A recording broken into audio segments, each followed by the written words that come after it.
Alhamdulillah masih diberikan kesehatan, semangat oleh Tuhan Yang Maha Esa, masih diberikan tugas dan amanah oleh pimpinan untuk menghadiri kegiatan ini.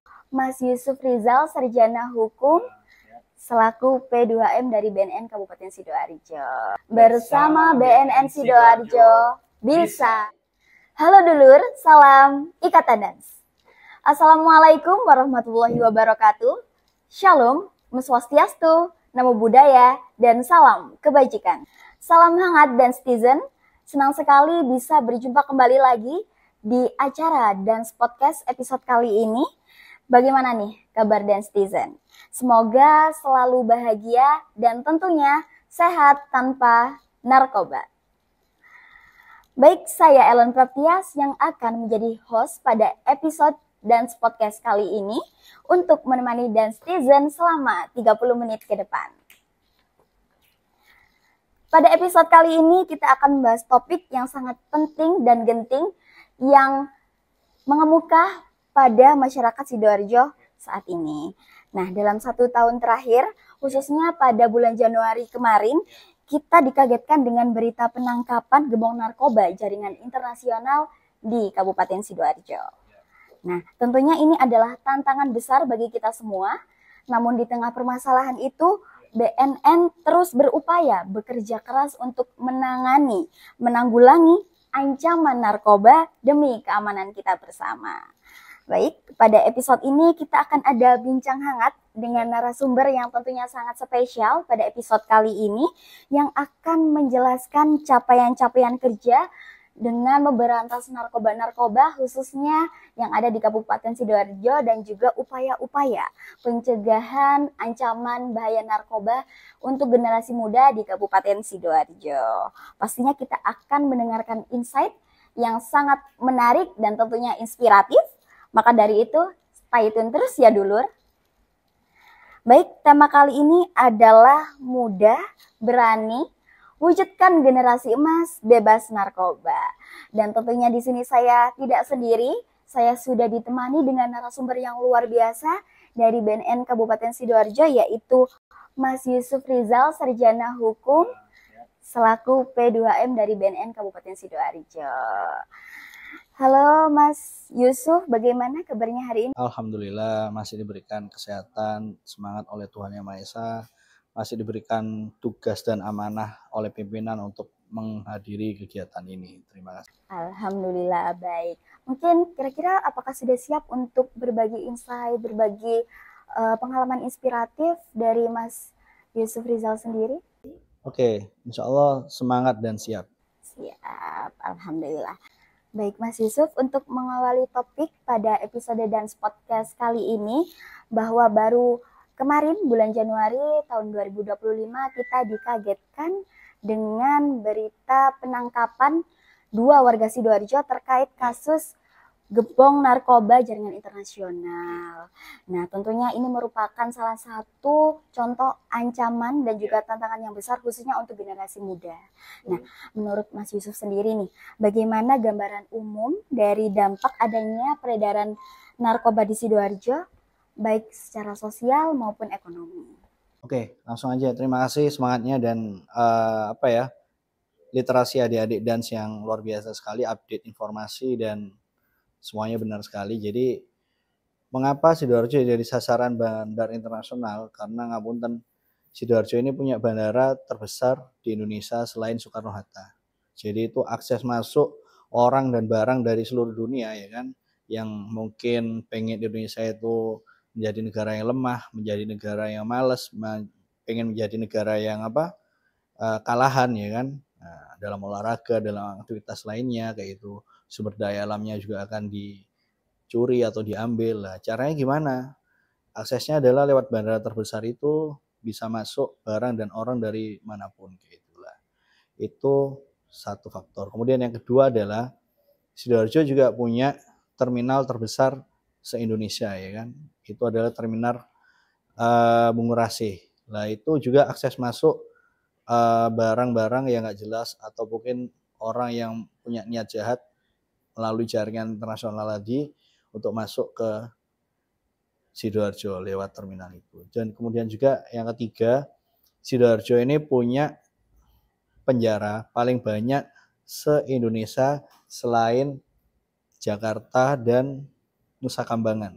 Bayangkan ya, level kita itu kabupaten kota, tapi Sidoarjo punya penjara terbesar di Indonesia selain Jakarta dan Nusa Kambangan. Nah, itu biasanya juga ada beberapa tersangka kasus narkoba oknum ya, yang kadang itu mohon maaf masih belum sadar, dan masih ada menggunakan atau menyalahgunakan narkoba lewat itu di situ kayak gitu. Jadi itu.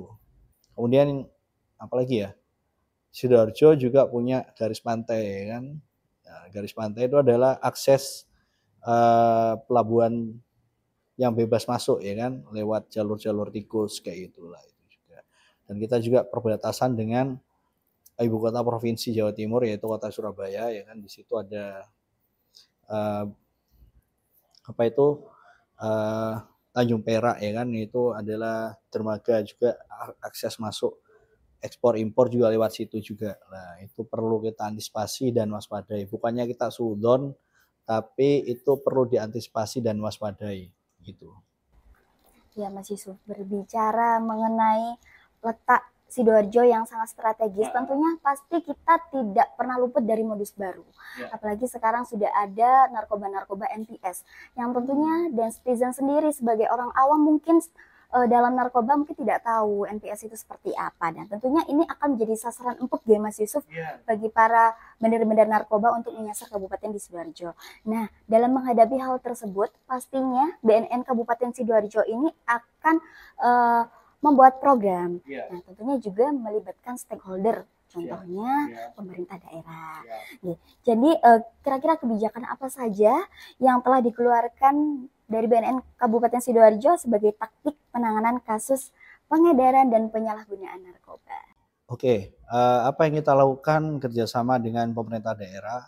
Alhamdulillah ya kan, BNN diberikan kesempatan oleh pemerintah daerah Sidoarjo, oleh Bupati dan Forkopimda untuk mengembangkan apa ya, sayap dan semangat untuk memberikan pelayanan prima kepada masyarakat. Contohnya lewat peraturan daerah tentang P4GN, P3GN juga sama. Tahun 2018 sudah ada peraturan tersebut.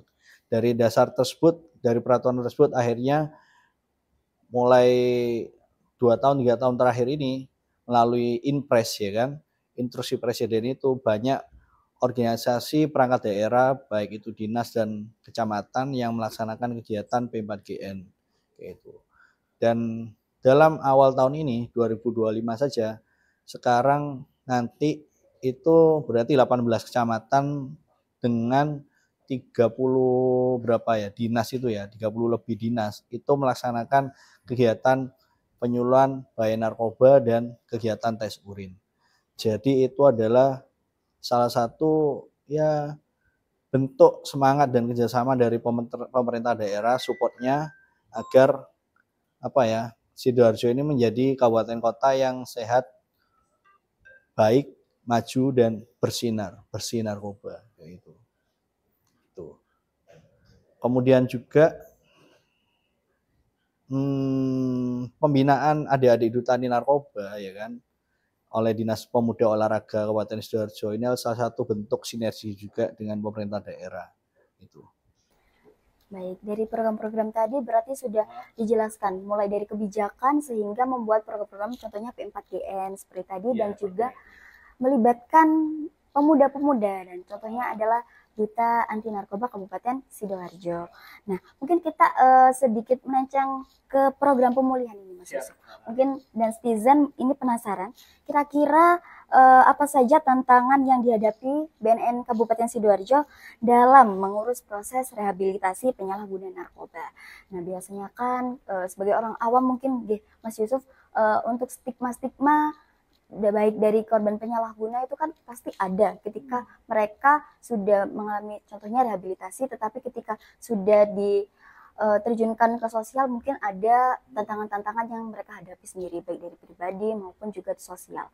Nah, dari BNN Sidoarjo sendiri bagaimana dalam mengatasi hal tersebut? Oke, alhamdulillah pada dasarnya kita tetap semangat ya Kalau nanti kita bilang itu hambatan berarti nanti kita kesannya itu apa ya, sambat gitu. Tapi kita nggak sambat, kita tetap semangat. Tapi kadang mohon maaf ya, ada beberapa yang mungkin itu belum sevisi ya kan itu.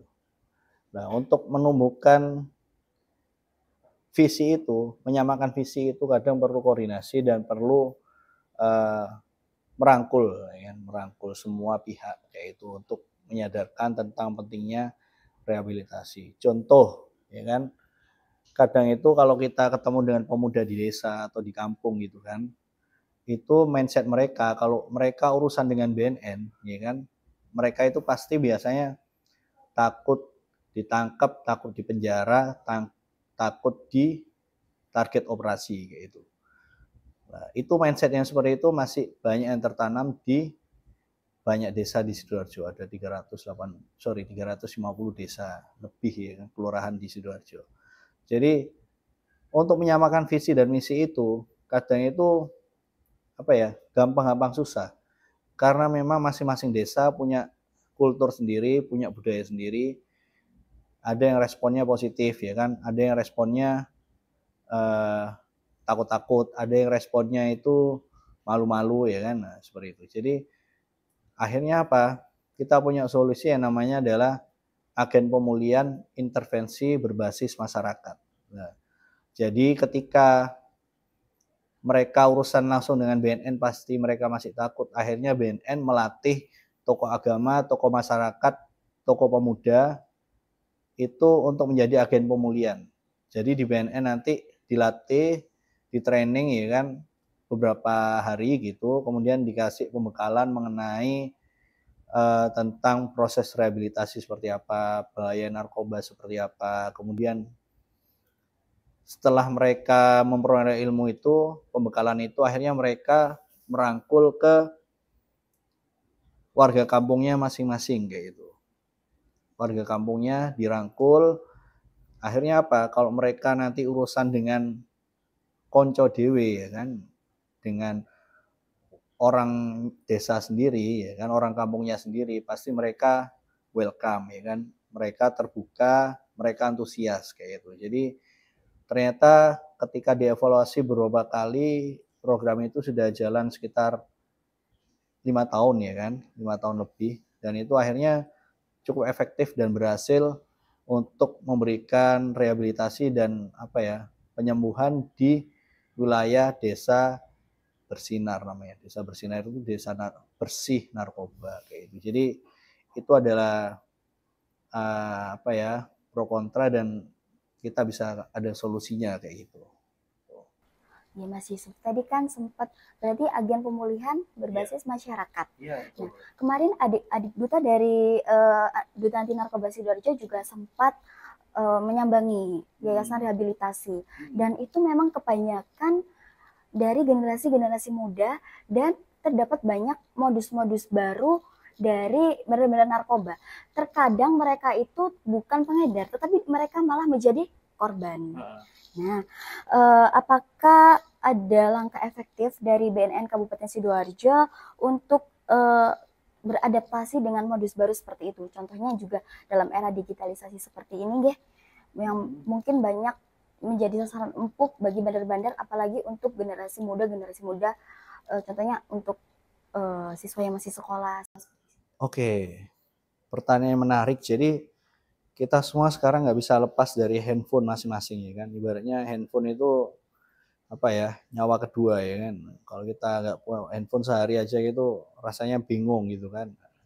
Dari situ akhirnya kita punya solusi, yaitu kita menyampaikan kampanye hidup sehat tanpa narkoba, menyampaikan apa, bahaya-bahaya narkoba, menyampaikan tentang aktivitas positif yang baik tanpa narkoba lah lewat sosmed kayak gitu. Contohnya kemarin ada lomba bikin konten di TikTok ya kan.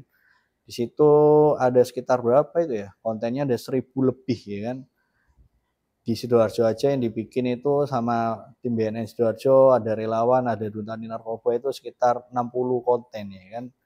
Nah, itu adalah strategi-strategi yang kita laksanakan agar mereka yang biasanya mainan HP, mabar ya kan, judi online ya kan, kemudian yang hal negatif lainnya di HP ya kan, bisa tersadarkan ketika mungkin lihat short konten dari BNN ya kan, ya mungkin cuma 10 detik, 15 detik gitu mereka akan tersadarkan. Nah, dari situ akhirnya mereka bisa ada perubahan perilaku ya kan. Nah, dari perubahan perilaku itu akhirnya mereka akan melaksanakan hal-hal yang positif ya kan, meninggalkan mabar ya kan, nongkrong sampai subuh, sampai pagi ya kan.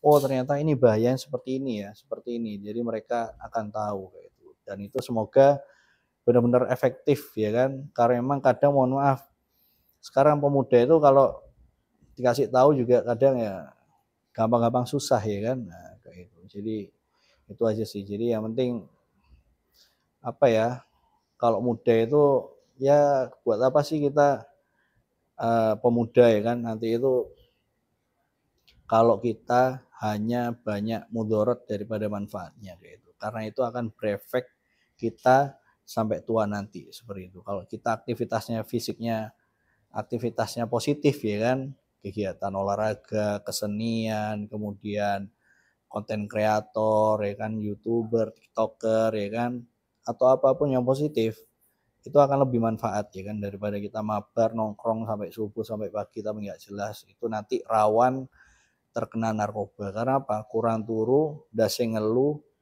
ngantuk, capek, akhirnya yang dibutuhkan apa? Narkoba yang bikin stimulan ya kan. Stimulan itu adalah menambah tenaga dan energi gitu. Bisa yang melanggar undang-undang ataupun bisa dari makanan minuman kekinian gitu. Itu yang kadang kita temui fenomena sekarang kayak itu di anak-anak muda. Terima kasih. Luar biasa sekali Mas Yusuf. Berarti dari video 10 sampai 15 detik tadi dari BNN Kabupaten Sidoarjo mengharapkan bisa menjadi agen perubahan ataupun juga bentuk kesadaran baik bagi untuk dan citizen yang ada di rumah dan juga baik untuk seluruh masyarakat yang menyaksikan konten-konten yang sudah dibuat dengan harapan agar mereka mengetahui bagaimana ancaman dan bahaya narkoba seperti itu.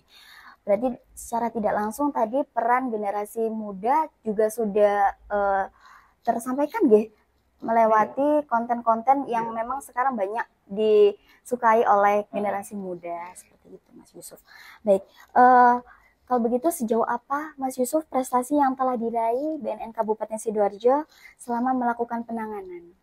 Oke, yang pasti prestasi ini adalah prestasi kolektif ya kan. Kolektif itu kerjasama semua pihak, mulai dari pimpinan kantor ya kan, Kombes Gatot Sugeng Susanto, kemudian Katim-Katim juga, Ibu Widiati Diakusuma Wardani, Pak Bagas, kemudian Pak Abdul Muklis, kemudian Ibu Tias ya kan, kemudian staf-staf juga kompak, semangat kayak itu. Akhirnya kita mendapatkan beberapa prestasi. Yang pertama adalah kita adalah BNN level kabupaten kota pertama se-Indonesia yang mendapatkan gelar dari Kementerian Kemenpan RB. Nah, itu menteri yang ngurusi instansi pemerintah. Nah, itu adalah instansi pertama yang mendapatkan zona integritas wilayah bebas korupsi WBK ya kan, dari 150 BNNK se-Indonesia kayak itu. Itu adalah bentuk kerjasama kita semua pihak, stakeholder juga, dari masyarakat, dari dunia anti narkoba, karena kan kita harus menyebar kuesioner, angket, kemudian bagaimana pelayanan kita, bagaimana semangat kita dalam respon semangat dari masyarakat ataupun keluhan ataupun informasi dari masyarakat gitu. Kemudian banyak prestasi-prestasi lain yang itu apa ya, bisa dilihat di sosmed kami ya kan, bisa dicek ya kan, karena memang sekarang adalah era keterbukaan informasi publik ya kan.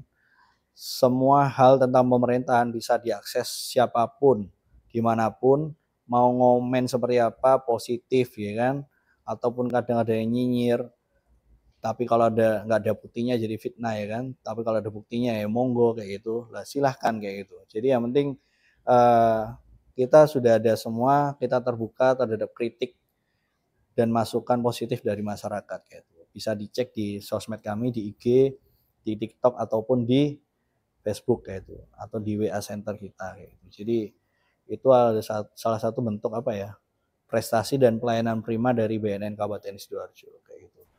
Ya, luar biasa sekali berarti Mas Yusuf BNN Kabupaten Sidoarjo.